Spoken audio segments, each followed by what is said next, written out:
Lucknow super জায়ান্টসের হয়ে কোন ব্যাটসম্যান সর্বাধিক রান করেছেন? এলএসজির হয়ে এখনো পর্যন্ত সর্বোচ্চ রান করা শীর্ষ 5 জন ব্যাটসম্যানকে দেখে নিন। Number 5, Quinton de Kock. দক্ষিণ আফ্রিকার উইকেটকিপার ব্যাটসম্যান ডিকক এলএসজির হয়ে মোট 901 রান করেছেন। Number 4, Marcus Stoinis. হাল্ক নামে পরিচিত অস্ট্রেলিয়া দলের অলরাউন্ডার স্টোয়নিস তিনি এলএসজির হয়ে 952 রান করেছেন। নাম্বার 3, আয়ুষ বেদনি। এলএসজি দলের ভরসাযোগ্য ব্যাটসম্যান আয়ুষ বেদনি মোট এখনো পর্যন্ত 1076 রান করেছেন। Number 2, KL Rahul.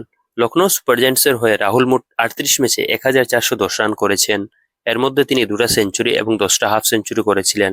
তিনি 2022 সালে এলএসজি এর হয়ে অসাধারণ ব্যাটিং করে 616 রান করেছিলেন এবং দলের অধিনায়ক হিসেবে দায়িত্ব পালন করেছিলেন। Number 1, Nicholas Pooran. 15 এপ্রিল 2026 পর্যন্ত আইপিএলে এলএসজির হয়ে 48 ম্যাচে 1423 রান করেছেন নিকোলাস পুরান। এর মাধ্যমে তিনি কেএল রাহুলের 1410 রানের রেকর্ড ভেঙে এলএসজির ইতিহাসে সর্বকালের সর্বোচ্চ রান সংগ্রাহক হয়েছেন।